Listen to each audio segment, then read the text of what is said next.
Welcome in, everybody, and a good evening to you. We are with Robertson Buyer. We are on behalf of Phantom Sports, Sports and Money, a great many other things. We're kind of putting together the collaborative effort tonight. We're talking about the NFC West, so we'll be covering the 49ers, the Cardinals, the Seahawks, the Rams. We'll be talking some over-unders on win-loss records. We'll be talking all kinds of off-season events, dip into the rosters just a little bit. But before that, Robertson, how are you tonight, man? I'm doing great, Ben. How are you doing tonight? I'm doing good. It's been too long. I get addicted to this stuff, to be honest. Yeah. I mean, it is. It feels like it's been a while. I know Right, it's only right. been like a week or two, but man, it feels like it's been like months. Yeah, exactly. And I'm sure our audience definitely feels like it's been too long. Oh yeah, definitely. Our loyal listeners have been begging us for more. Yeah, absolutely. So, all right, everybody, thank you for joining us tonight. We are going to cover the NFC West. If maybe this division isn't your favorite, we have covered, I think, all of the other divisions. So you can find that on Sports and Money YouTube. You can find it with two different splits there. You can also find it over on Phantom Sports YouTube. And if you like to read about this stuff, hit the Phantom Sports website. They have tons of articles over there on football, but not just on football. They also have it on soccer and on baseball and on basketball and almost any sport you want to read on. Phantom Sports has it covered, at least in some way to some extent. So, Robertson, you ready to do this? I'm so ready, Ben. Let's get it. Interesting division. Every team's It, got something going on, you know? it really is, and I think you can say that about a lot of teams this year. But I think on the NFC side of things, especially, I think this is the division that really jumps out more than anything. We could start with any of the four teams, but I think I'm going to start for the 49ers if that's okay. Um, we'll do one loss on them in a little bit, the over under, but talk about maybe just some of the things that the 49ers have gone through and are looking at this offseason and maybe what they might be looking to resolve, hopefully in training camp, or it might be in the season sometime. Well, I don't know what you're talking about. Are you talking about the quarterback situation? Are you talking about the Debo situation? Where You does it know, end, I'm right? exactly like, I mean, what do you do?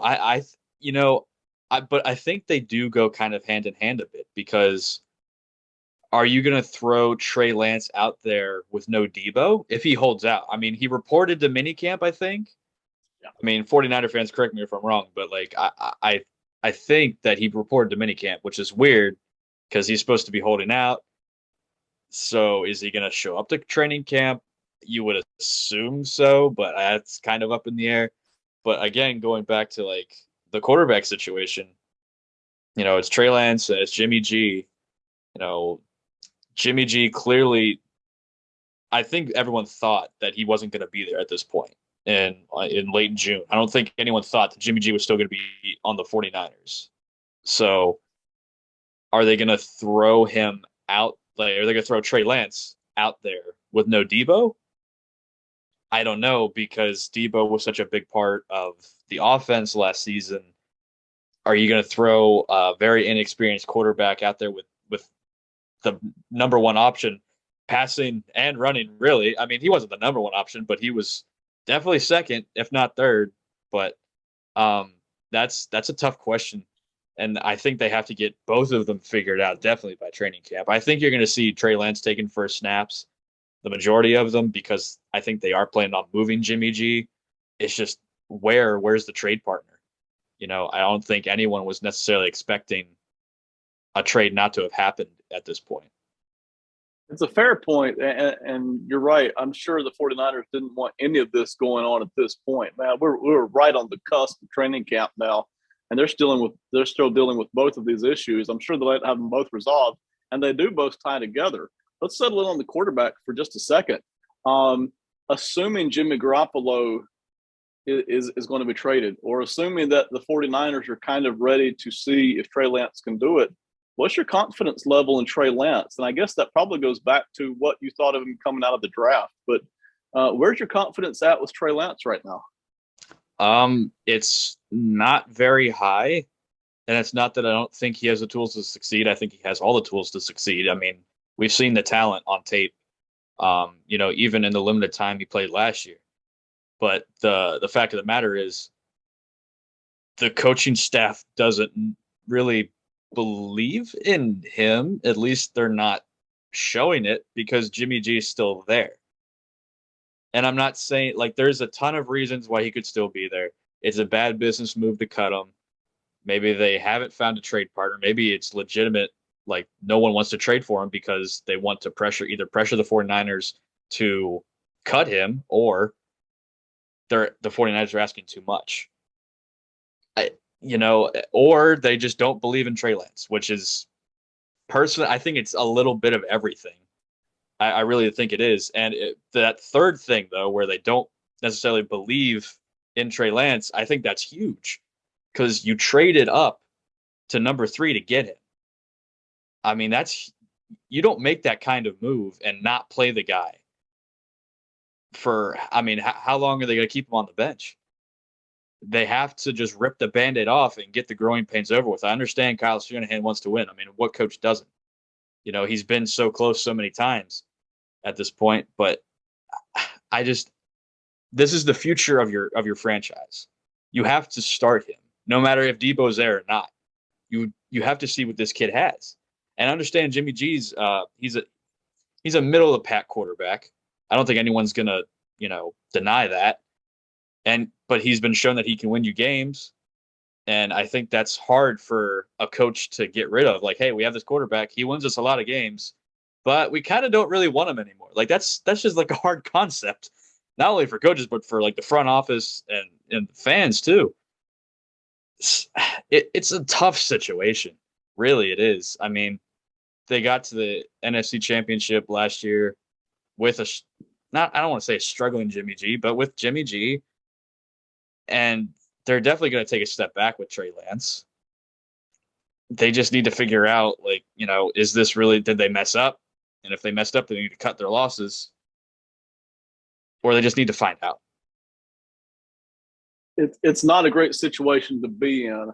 My suspicion is, and I don't have anything necessarily to base it on other than the 49ers' actions, my suspicion is that Trey Lance probably isn't anywhere near as good as they thought or hoped he was when they traded up to get him. But he's probably at least somewhere close to being competitive, and that's kind of where Garoppolo is on most weeks, I think. And that's probably kind of what they're facing it with right now. They probably have 2 quarterbacks who are reasonably competitive, and probably neither one is going to carry them over the top. I think maybe what's going on here. But still, it begs the question, why haven't you traded Garoppolo yet, which you've already alluded to a couple of times? So fascinating thing here. We could spend the whole episode on that. Flip over the page to the Deebo Samuels a little bit. We can dive into finances if you want, or you keep it on the playing field. Me personally, I don't ever get too attached to one player, no matter who it is.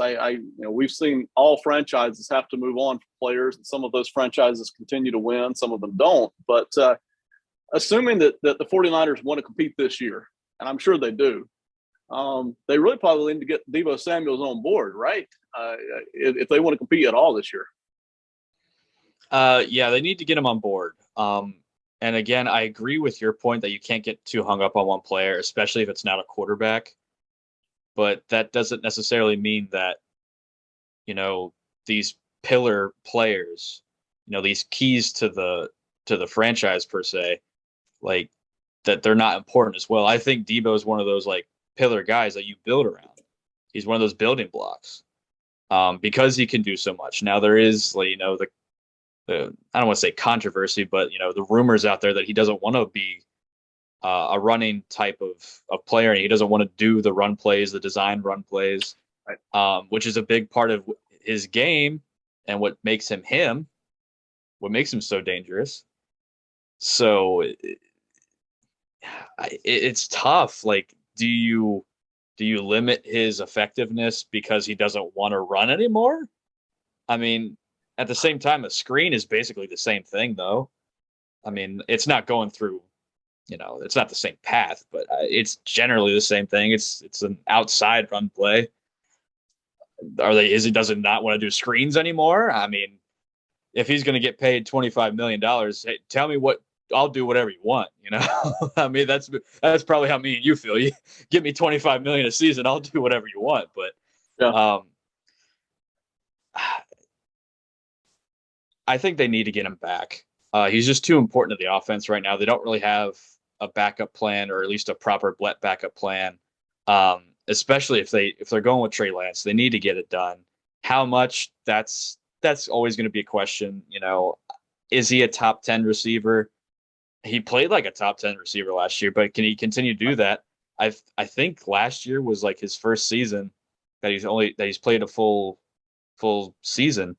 So the injuries are a concern. If you want to continue running him, then that's just going to get him more susceptible to injuries. Right. And I'm not saying that should affect his price tag, but you have to think of these are things you have to think about. So, like, if you do pay him all this money, are you going to want to run him more? Because then he is more susceptible to injury. So I think they need to get him back. If I'm the 49ers, I have my price though. Like, okay, if you want more than this, then sorry, we can't do it because of these reasons. Because you don't want to run anymore, because you're susceptible to injury, and because you don't play. I know the NFL right now is moving in a different direction, especially this offseason with wide receivers, but you don't play a primary position, like one of those cornerstone positions. So it's hard for them. It's not an easy situation. I realize, and this will be all from the fan side of things. When you love a guy and you love the team, it's easy to say, "Hey, just give him the money." But as the head coach or the general manager, when your job is on the line, maybe not this season, but it could be on the line in 2 years. Your job relies on decisions like this. And if you throw a lot of money at a player like this, and he misses half of the next 2 seasons, and you miss the playoffs the next 2 seasons, you could start to be feeling the seat can get a little hot pretty quickly, even if people respect you, and even if people think that you're pretty good at what you do. So these are not easy decisions, and I don't think it's easy here for Debo. Had no problem with Debo Samuels wanting to get paid. I encourage any player out there. If you can get it, get it. Yeah, exactly. And if you don't have leverage, oh well. welcome to the life that the rest of us lead, right? Right, exactly. Yeah. So it's not an easy situation. Let's cover the 49ers win-loss. I'm a little surprised, and I think I got this from Vegas Insider, this week's over-under numbers. Vegas Insider, go check them out, the website and everything. They're at 9.5 for the 49ers. So it's a 17-game schedule. So that would be what, 9-8, they're projecting 10. If you want the over, that's 10 and 10-7 if my math is right. And if you don't want that, then it's a 9-8 record. So all things considered, the NFC isn't brutal this year, but it's there are still some decent teams out there, and the West has a couple of decent teams out there too. Would you take the over or the under on that 9.5? Well, I'm curious to see who I would assume it would be Jimmy G. They're using him as their starter. I would think so. Yeah, I would think so. Yeah. So, and I'm also assuming they're also including Debo playing. Right. So, if Jimmy G is a starter for 17 games, which I don't think is going to happen. But if he's the starter for 17 games and Debo plays and they use him relatively similar to last year, maybe like 30% less runs or 40% less runs or something like that, where it's significant enough to affect his effectiveness per se. Right. I'd be inclined to take the over just because the 49ers roster just overall is just too good to lose 8 games with average quarterback play. So I would take the over, but I think I would just put it at 10, maybe 11 if Jimmy G has a really good season on Jimmy G standards. If he has a really good season, then I could see them winning 11 games. But I don't think you can keep Trey Lance on the bench for a whole other season. And I realize he played some last year, and that's probably what happened again this year if they stick with Jimmy G, but I just don't see that happening. So if Trey Lance goes, it's definitely under. Yeah, I agree. If Debo Samuels misses, say, 4 games, 6 games due to some kind of a holdout, and Trey Lance is playing half the year, I'm going to take the under on that pretty quickly. But I could see the over there as well, because and if you want to pull up the 49ers schedule, it's up to you. We can dive into it or not dive into it. But just the NFC in general has quite a few teams that should not be that difficult to beat this year. Starting with our beloved Seahawks that we're going to talk about in a few minutes, and then talking about the Falcons. We could add more teams in. I don't think the Panthers are going to be too brutal.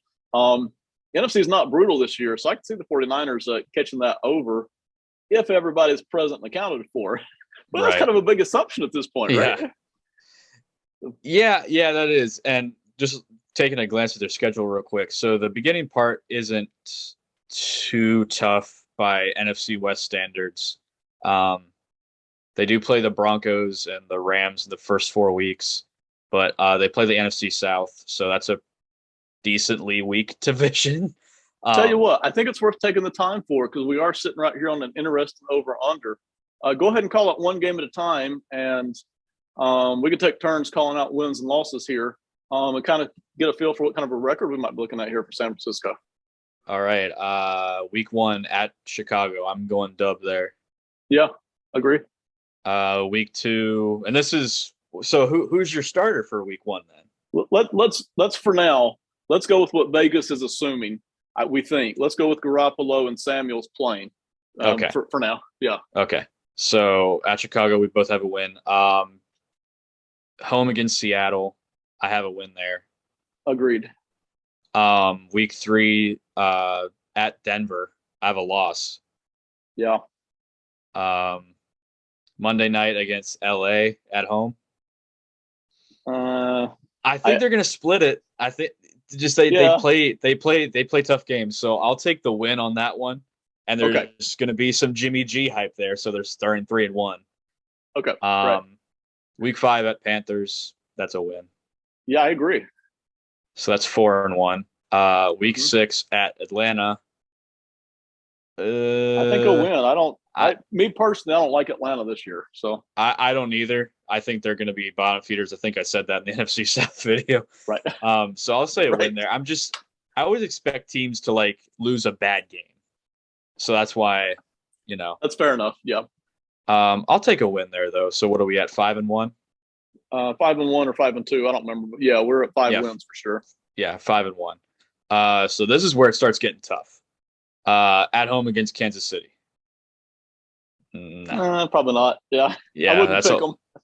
No, I wouldn't either. So I'll take a loss there. So the 5-2 at LA. I'll take another loss there. Yeah. So now they're 5-3 going into the bye week 9.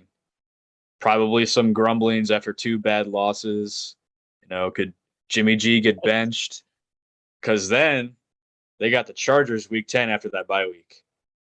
I'm going to go another loss there. I would too. I mean, I think they can compete, but there's no way help the Chargers team. I'll take that over San Francisco. Yeah, so now they've lost 3 straight games at Arizona Monday night. Toss up maybe. I think they split that too. Okay. I think the Cardinals are going to be good this year, so I'll take a loss there. Okay. So now they've lost 4 straight games at 5-5. It's a curious schedule, isn't it? Yeah. I mean, the relatively easy start with the hard middle. Yeah. Yeah, that middle portion is just killer. At home against New Orleans, I'll take a win there. They get back on track, 6-5.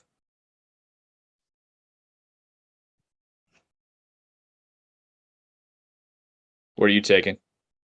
Yeah, that's fine. Yeah. At home against Miami, I'll take a win there. It's close, but I'll take the 49ers on that. Yeah. Yeah. At home against Tampa, I'll take Tampa. I'll take Tampa. Yeah, if everybody's healthy for the Buccaneers, I'll take the Buccaneers on that. So that's 7-6. So that's the hard part of the schedule. Okay. So now at home or at Seattle Thursday night. Yeah, I don't like Seattle at all this year, so I'll take 49ers. I think so too. I could see the 49ers taking both of those games this year. Possibly. Sorry. Yeah. Seattle fans. No, definitely. Yeah. Yeah. Sorry, Shane, if you're watching this. Sorry. We apologize, Shane. Shane is the illustrious owner of Phantom Sports, for those of you in our audience who don't know. At home against Washington. That's push. That's maybe. tough, but I'm hoping Trey Lance is playing, but I don't. We're going with Jimmy G here, so I'll say they win. So now we're at 9-6, right? At Vegas. I don't know. What are you taking there? At Vegas. I would take Vegas personally at Vegas, but 49ers can compete in that game. That's tough. It depends how Derek Carr plays and if they got that thing going with Devontae Adams or not. Yeah, and that late in the year, you're looking at tons of injuries too. So who Yeah, knows? yeah. I'll take Vegas in that one. So now they're 9-7, and then at home against the Cardinals. Hey, I did say they'd split. That actually works Right, out perfectly because I said they'd right. split. They lost the first one. I'll say they win this one 10-7. Man, that worked out perfectly. I didn't even plan that. Well, that starts to take us through, and for those of you who are in our audience, I know it's a little sloppy, but whatever. We like walking through the thinking here, and I'm sure some of the thinking for Vegas is, although they spend weeks and weeks on this, they have tons of data and a million analysts. I'm sure some of the thinking here is exactly what we've gone through. Is this schedule is relatively easy early, tough as nails in the middle, and then gets back down to reasonable at the end, and it kind of gets you right to where that number is, which is 9.5, right? Yeah. Oh yeah, definitely. It's really just, can they get on track in that middle portion so maybe they can at least go 500 or maybe a game under 500 in that middle portion to stay afloat, because it's going to look pretty ugly once like the playoff standings start coming out, because it's getting towards the later in the season and the 49ers are in that bottom part of in the hunt. It's going to be tough. Can they stay afloat in that? Can they do enough in the beginning of the season to stay afloat through that middle portion? Because And the that's 49ers, exactly.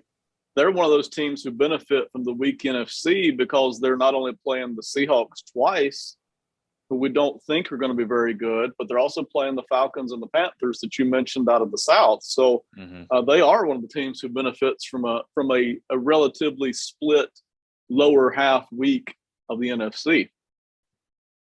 Yeah, for sure. But also the problem is, I feel like that cancels out because they also play the AFC West. And that's, like we said before, that's a really tough division. So, which is why the schedule is so brutal right there in the middle. yeah, it really is. It really is. I think it's going to be a fascinating season for the 49ers. We could talk on it all night. Anything else you want to pop on the 49ers before we move on to the next team? Nah, man, we killed it. All right. Yeah, thank you, audience.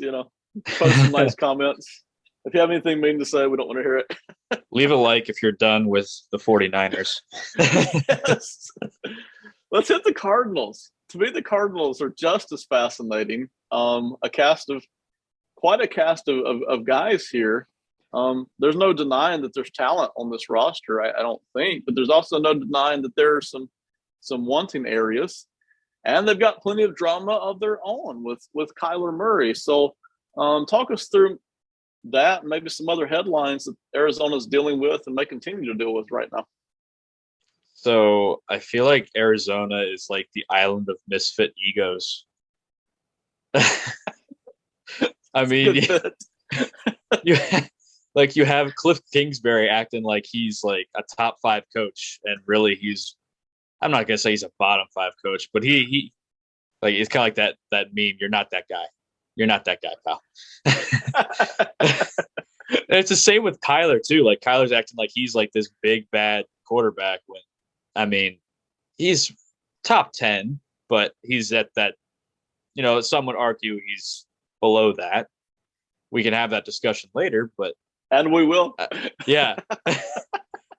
And then you have, DeAndre Hopkins, just doing, DeAndre Hopkins things. I'm not saying he's a bad teammate or anything, or he's a bad guy. I'm just saying, he's one of these diva receivers.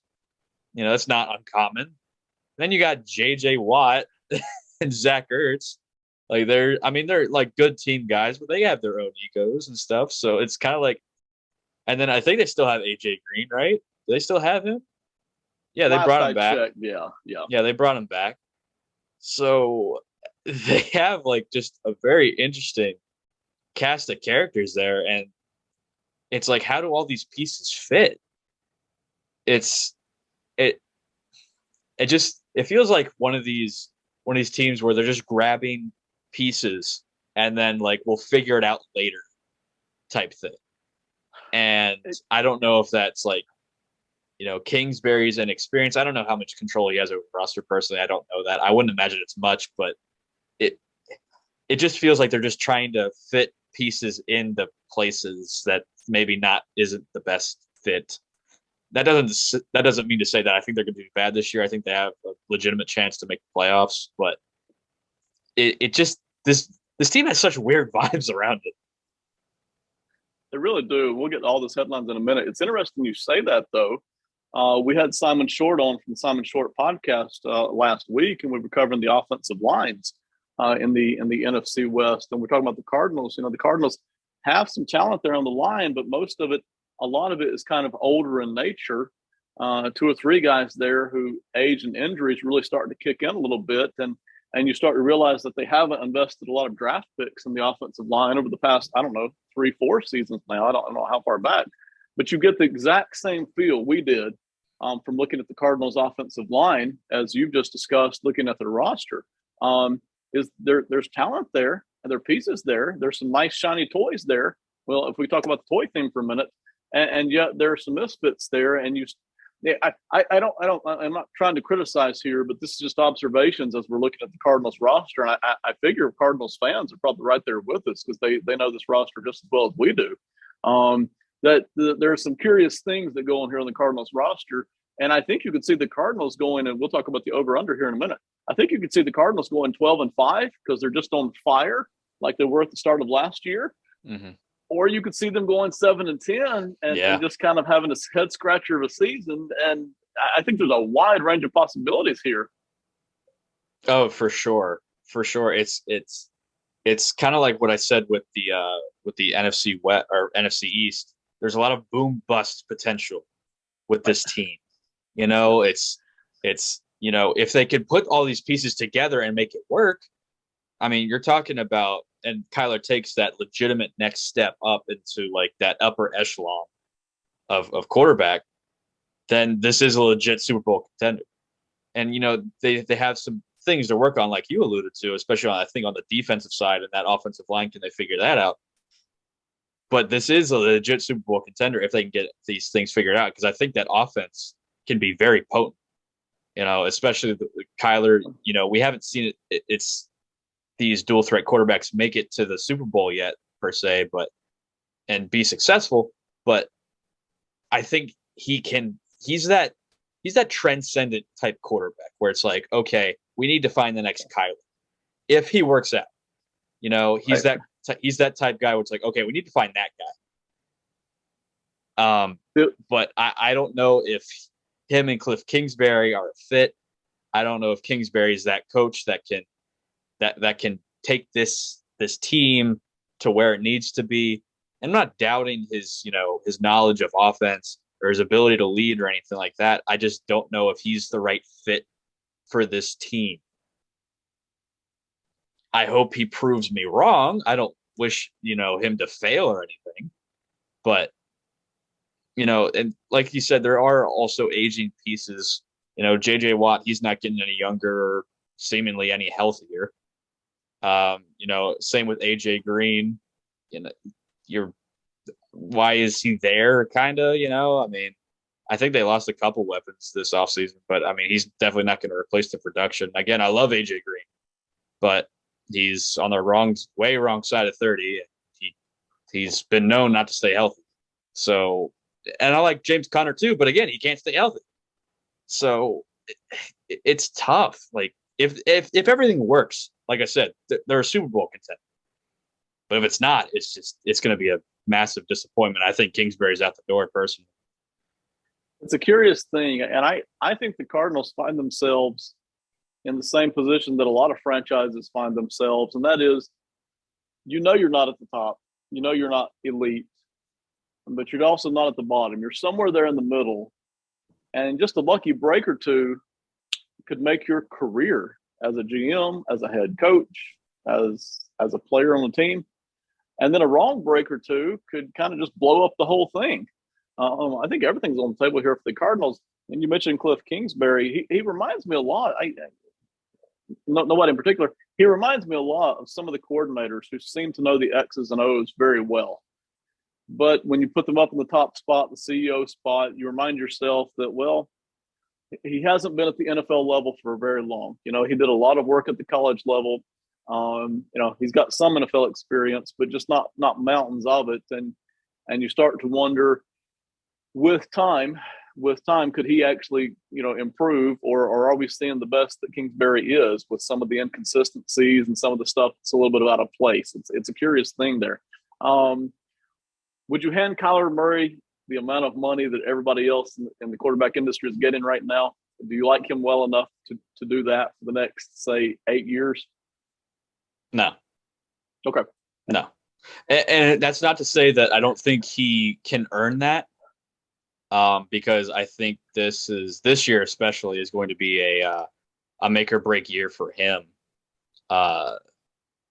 Again, he didn't have a bad year last year, but there's some quarterbacks right now that I feel like teams are waiting and waiting and waiting for them to just take that next step. And Kyler's one of those guys where, like I said, he could legitimately be argued to be a top 10 quarterback. But you would think that you should be able to win a Super Bowl with a top 10 quarterback. But right. Can he take that next step? Like, can he get his team there? Can he overcome obstacles? We haven't seen him do that yet. And I feel like if he can start showing that and proving that, his team will start winning, and then he'll shut up the people, and the Cardinals should, give him whatever he wants at that point. There are thresholds to cross. Yeah. Exactly. Until he proves that, I think they'd be foolish to give him 50+ mil. Yeah. And we've seen, even from quarterbacks that do get that money, and let's say they deserve it market-wise, let's say they deserve it, we've seen how it even slows down franchises in future years from getting back to the Super Bowl. They may have lots of good regular seasons. Look at the Packers, look at not the Patriots, look at the Packers and then the Saints, two of the classic examples. Quarterbacks making boatloads of money and they don't get back to the Super Bowl for 8-10 years sometimes. It can even slow down the franchises who know that they've got the right guy quarterback. When you have questions there with Kyler Murray, it really starts to slow down your thinking process, and no wonder they're at an impasse here. Kyler Murray's crossed that threshold of showing you that he has ability, unique ability, but he hasn't yet crossed the threshold of showing you that he can lead you to victories when it is tough and when it is difficult and when you are playing teams that might even be just a little bit better than you are. He hasn't yet, when it counts, he hasn't yet crossed that threshold. So we'll see. Yeah, I totally agree. Very quickly, we won't dive into the schedule for the Cardinals, but they've got 9.5. Vegas Insider 9.5 for the Cardinals as well. Based on what we know right now, do you like the over or the under on that? Despite everything I said about that, those were just like legit questions that you should have as a fan and as an organization about two very important positions as your head coach and in quarterback. But I think Kyler Murray does take that step. That's kind of against my better judgment, but I think he does take that next step. I'm going to say they go over. I'm actually going to say they go to 11 wins.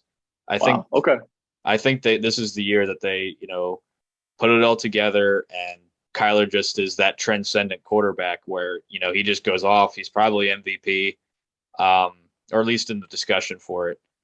Legitimately this time, not just, a bunch of people saying he'll, like last year, oh, he's an MVP candidate. It's like, well, where's the proof of that? So I actually think he is a legitimate MVP candidate this upcoming year, and I think they do get to the playoffs for sure. They win 11 games. I'll go back to what I said at the start with the Cardinals. It wouldn't surprise me at all if they went 12-5, made it to the NFC title game. Everybody spends the entire offseason writing about how amazing Kyler Murray is and Cliff Kingsbury are and how they've crossed the bridge. And there's boatloads of money getting spread around to everybody. And then 3 years later, they've struggled to even make the playoffs again. So I think that's what's in the mix here for Arizona. I really do. Yeah, I could definitely see that happening. Unfortunately, that might be what's happening right now with your Chiefs, man. I mean, it could be. We don't know, but it could be. You never know. The NFL is a curious league. I kind of like it, but it beats up its best franchises. It makes it as difficult as possible to stay at the top. And yet some franchises, while they can't get back to Super Bowls every year because of it, they do manage to kind of stay up around the 10, 11 win mark every year because they are that consistent and that good. But you're right. We have some of the same things going on in Kansas City for an entirely different set of reasons. The Rams, defending champs. It wasn't easy last year, despite all the media writing about a super team. It was not easy. They could have lost much earlier, but they didn't. They found a way. Much to their credit, they found a way to get all the way to that Super Bowl trophy, and it's now sitting on their shelves. All the awards, all the accolades. Talk to us a little bit about the Rams as we approach this upcoming season, and it's getting close. How I don't even understand, even like a year or two later, how is this team possible? Like, I don't understand how any of this is possible. And they only got better. Like, I don't even know how. They added Bobby Wagner, which I think is a very underrated signing. You know, typically football players don't play better with age, but I feel like Bobby Wagner is one of these players that can have like a second half of his career with LA, and just have like one of these amazing like late year, mid late 30s, like just he could probably make another few Pro Bowls, another All Pro team or two. Bobby Wagner's just that dang good to where he can do that, and I think he actually is going to do that. They certainly gave him a huge contract to do so. So that in itself is just amazing that the Rams have this guy. And then Allen Robinson, that addition, he's been, I think he held out and then got injured or something last year. There was something going on with him last year. I honestly don't remember exactly what, but that's 1,000-yard receiver that has shown in the past that he can, be a number one wide receiver, which isn't necessarily what the Rams need, but they need another receiver, who whatever. Can he replace like the OBJ production? Are they even going to bring OBJ back? Who knows? Like, it's just so interesting. Can Matt Stafford keep it up? I think so. I've always been a Matt Stafford fan. I love Matt Stafford. To me, this Super Bowl was like a win for me personally, because I've always said Matt Stafford is that quarterback, and everyone has always said no, he's not. And that was just such validation for me, because I've always loved him. I loved him coming out of coming when he was first drafted with the Lions, coming out of Georgia, and that was just such validation. I think maybe he can't repeat exactly the performance he had last year, but it's not going to be much drop off. Or it is going to be a repeat of last year. I don't think he can get much better than he did last year. That was like peak Matt Stafford there. The defense, I mean, everybody's getting older. That's a question. Can they overcome the loss of, Von Miller, but how much did he really contribute? There's just a lot of questions. Can the running back situation finally get stabilized? Can everyone stay healthy? There's some questions, but, I think they're still the division favorites. I think that's pretty clear, honestly, even though I said the first two teams we talked about had 11 and 10 wins. But I definitely think this is still the division favorite. And I'm not going to put them as Super Bowl favorites, but they're definitely contenders. I'm with you. I still think the Rams, while I wouldn't pick them against several of the AFC teams this year, they're in the NFC. And I don't think it would surprise too many people for them to be back in the Super Bowl this year. I don't think that would be a huge surprise, because you look at the other NFC teams, and while several of them are good, they all seem to have some flaws as well, whether it's the Packers, certainly the Cowboys, the Buccaneers. Nobody in the NFC seems to be without at least some level of significant question. The Rams right in there among them. Let's go ahead and pop the over-under on the Rams. We can talk a little bit more about some of the other stuff there. 10.5 is where Vegas Insiders has the Rams right now. So that's a game over the 49ers and the Cardinals. Do you like that number, even all things considered that we just talked about? To me, that's kind of low for a Super Bowl champion, isn't it? I think so. Just like generally speaking, I mean, they didn't lose any huge piece per se. I mean, they did lose Andrew Whitworth to retirement. And that's, a guy like Andrew Whitworth is not easily replaced. Just the guy he is, and the talent that he was and how long his career was, that's not a guy you replace every day. But I feel like 10.5 is low for a reigning Super Bowl champion that didn't have major losses. I'm definitely going to take the over there. Like I said, I think they're division favorites. I think they win the division. I think they get 12 wins. It's a fascinating number. I'll take the over on the Rams. Without even playing win-loss in the schedule here, I do think they're good enough. And you mentioned left tackle is going to be a huge part of it. They've got a guy there at left tackle who looks like he can hold his own, but he hasn't yet had to do it for an entire season plus playoffs. So that's two different things. If that happens, and if there's not too many injuries hitting them, I see no reason. I like the Rams franchise. I trust what they're doing, at least for this year. Over the next 5 years, is it going to be more difficult to win, considering all the draft picks that they've gotten rid of? Probably. But for this season, I think they still have enough of that Super Bowl team, that Super Bowl roster, that it wouldn't surprise me for them to go over 10.5 wins. So I think I would take the over on that as well. I'm gonna go back just for a second to last year's Super Bowl. You go back to that third quarter. I'll never forget it. I'm sitting on my daughter's bed watching the game just to get a little bit of quiet time, and it's in the third quarter, and Cincinnati is in control. It's not the Rams in control. Cincinnati is in control. Mm-hmm. They have all the momentum. They have the lead. They have the ball. Twice at least they have the ball in this situation. I don't want to say that they were driving because they were struggling to push the ball in that second half, but they certainly had two very good chances to where they could have made this a double-digit game in the third quarter, and the Rams offense was struggling. You could kind of look on Sean McVay's face and kind of see the tightness. Matthew Stafford had already thrown 2 interceptions in that game. And I maybe not in his mind, maybe he was all too focused on the game, but I'm sure in everybody else's mind as they watch it, you're thinking, is this the Stafford that has been criticized for a lot of his career in spite of his insatiable talent? There was a moment there in the third quarter where if Cincinnati scores and turns that game to double digits, it might have been a very different story, but it wasn't. The Rams found a way to come back and win. But talk about that for how different things can be with just a very few minutes or a play here or a play there. The margins are very thin right here. We saw all through last year's NFL playoffs.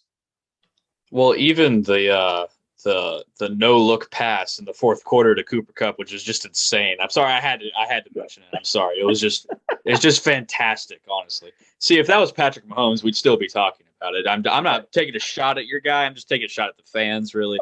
And the NFL, really, they love Patrick Mahomes. They can't get enough of him. But it was since Matthew Stafford did it. It's like, we'll talk about it for a day and then never talk about it again.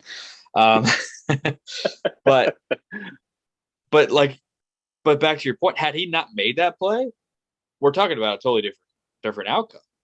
I mean, that was the play right there. Yeah. And that third quarter was so important. You hate to just define a whole 60 minutes by like 2 or 3, but even, especially when OBJ went down, I feel like that to me, I was like, oh God. And I wasn't saying that OBJ was doing much, but like it was like, oh God. Like it's events like that where it can make or break a team. Like, okay, we're gonna rally behind this or we're just gonna fall apart. And the Rams, they gathered themselves and they proved to win out. But it's amazing that we can just take 1 or 2 plays that might not even be very significant in terms of the box score or the highlight reel, but it's kind of like, a 4-yard run here, or like a 2-yard completion here that just got the first down. That doesn't necessarily show up on the box score as significant, but it is. It completely changes the game. And especially in the Super Bowl where literally every snap counts, it's incredible, really. It was an amazing game to watch. It was an amazing playoffs for the most part. A couple of blowouts aside, but the playoffs for the most part fantastic. And the Rams, no matter what they do this season, they've already, I think, they've already kind of gotten what they wanted, and that was a Super Bowl victory, which everybody else is envious of course. So, hats off to them. I think I want to move on and talk about the Seahawks, unless there's anything else you want to hit with the Rams here. I'd love to continue talking about the Rams because I don't really want to talk about the Seahawks. But no, sorry, Shane. Again, we're sorry, but you want to talk about a franchise that doesn't know what the heck they're doing. That's the Seattle Seahawks, really. Shane, if you're watching, you should probably turn off the video now because we are going to talk about the Seahawks. I'll go ahead and tell you the line on them for Vegas Insider is 5.5 wins. So I think it might have been. Yeah, I think it might have even been. I think I've seen 5 and 6, but I think 5.5 is probably where it's settled in at for now. I'm kind of with you. To me, it looks too high. It's Geno Smith and Drew Lock at quarterback. They've got talented wide receivers, but the offensive line is, while it may be good in 2 years, 3 years from now, because of the young guys they brought in, I don't think it's going to be any good this year. It may be one of the worst in football. It won't be the worst, thanks to the Bears, but it's going to be one of the worst offensive lines in football. And the defense, while the defense has pieces, this will be nothing like any defense that Seattle is used to seeing over the past. Man, you can even go back to the Mike Holmgren era, and they were playing significant better defense than what I think you'll see this year. I guess my only caveat is Pete Carroll, his competitiveness, his desire to win. Does it get them even close to this 5.5 number? They might get 5, but they're definitely not getting more. I think they'd make more money if they put it at 4.5, but I'm not a Vegas odds maker, so I don't. What do I know? And I actually like Drew Lock as a quarterback, but he just hasn't. It's kind of like that Baker maturity thing. Like, does he have it? Can a franchise trust this guy to lead a team, lead a huddle? He hasn't necessarily proven it yet. So, and I like his talent. I actually really liked him. He was one of my favorite quarterbacks coming out of, what was that, 2017, 2018, one of those drafts there. I really liked him. I think I had him like 2 on my board. But gosh, the Seahawks, I actually really like their draft. And it's kind of funny. It's kind of funny because they drafted Charles Cross with their number one pick. Now they decide to address the offensive line. Now that Russell Wilson's gone, it's kind of like hey, we're gonna trade you away, and then we're gonna acquire what you've wanted the whole time you were here. Right. And that's just kind of hilarious to me. And then Kenneth Walker, the third, man, that's a running back right there. I think he's going to be something that's really impressive for the Seahawks team. Unfortunately, he's probably not going to, get as many yards as he should be getting, just because they're going to be playing from behind the whole time. But I really liked him coming out. Seahawks fans have to be glad that they have at least one bright spot on the roster. But like you said, the defense is, what's going on with the defense? Why is Pete Carroll still there? We don't know what the Seahawks are doing, really. I mean, they loaded up on draft picks and stuff, but is Pete Carroll going to stay for that?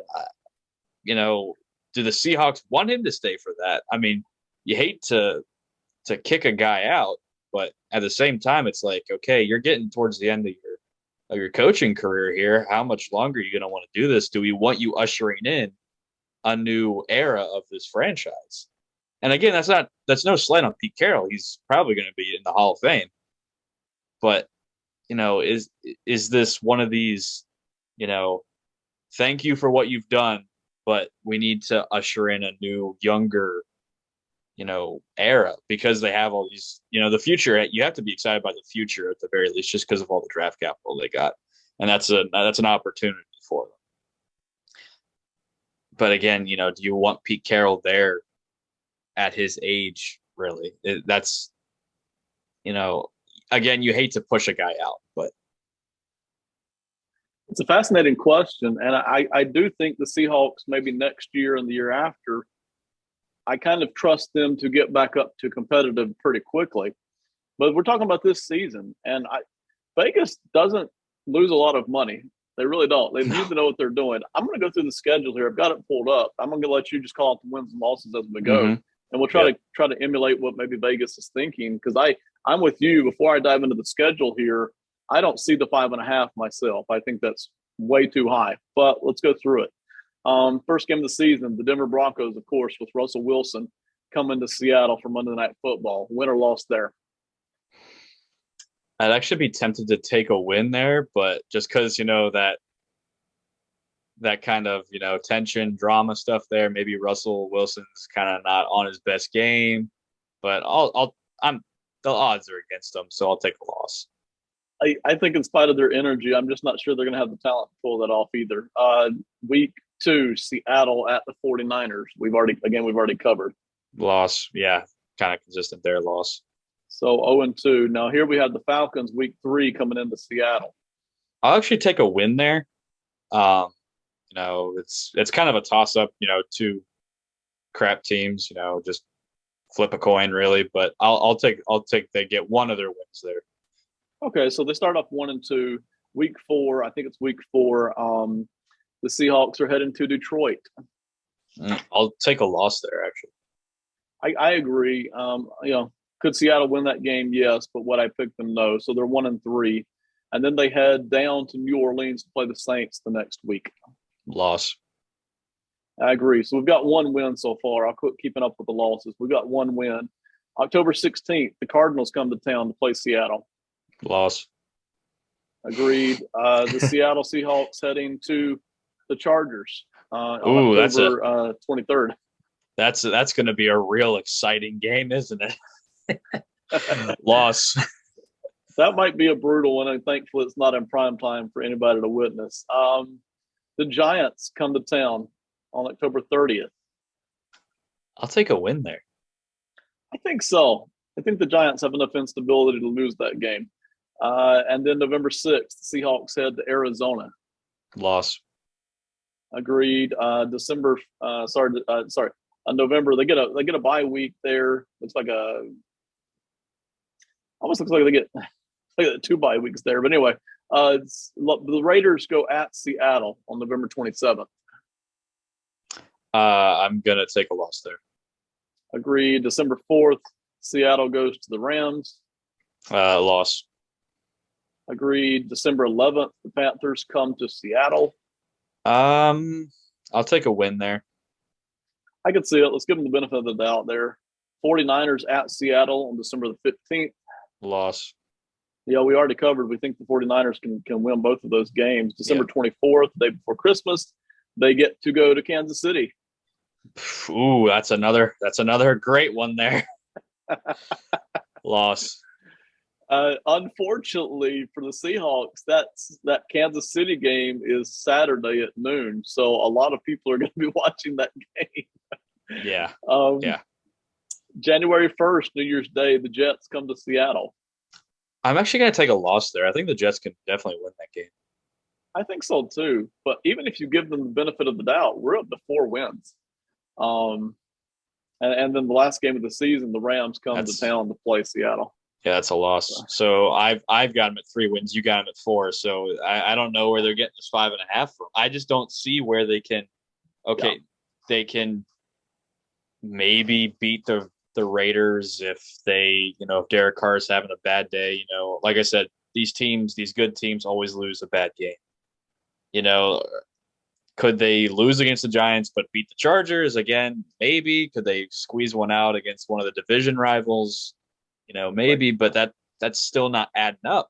It's just not. It does. I don't see where you're going to get 6 wins. Yeah, I agree. This is one of those places where Vegas may know something we don't, but if they do, they know something we don't. When we looked through this, and this was even before we looked at the schedule, our inclination was that seems too high because I was at about 3 or 4 wins. Even now, I'm still at 3 or 4 wins for this team. And again, I don't mean to be knocking the Seattle franchise because I do think that 2 years from now they could be right back in the middle of things, playoff hunts and stuff. But as of right now, this year does not look like they have a lot going on for this year, other than just watching some of those young players. So, Yeah. anything else you want to cover with Seattle tonight? Not really. I think we hit it. Okay. And if anybody in our audience is still watching, this has been kind of a sloppy video, but we wanted to go through some of the thinking here from Vegas, some of the thinking here from some of the general managers and things like that. So we appreciate you watching. Robertson, I've enjoyed it, man. I love going through this. Tell everybody where they can find your writing before I tell everybody else anything else that we're looking at. Yeah, you can go to phantomsportsindustries.com. The writer there for I cover the Washington Commanders. And you can follow me on Twitter at RELVIAR99. And I, repost other Phantom Sports stuff there. Go follow Phantom Sports at Phantom Sports, and FSM_football. They have all the football articles. You'll see some, NFC West articles on there, and teams in the NFC West as well. Everybody, thank you so much for being with us tonight. We have covered all the divisions now. Finally, we are about to turn right around and start covering the quarterbacks. Here in a week or two, we're going to put out an NFL head coaches list and rank some of them and talk through some of that as well. And again, some of you may see things differently than what we did. Some of this is not easy to sort through, but that's why some of these guys make so much money, is because they get to put up with the stress and then sometimes pay the price for it when the decisions don't work out. So, all right, Robertson, thank you very much. Everybody else, we'll see you next time. Have a great one. Goodbye.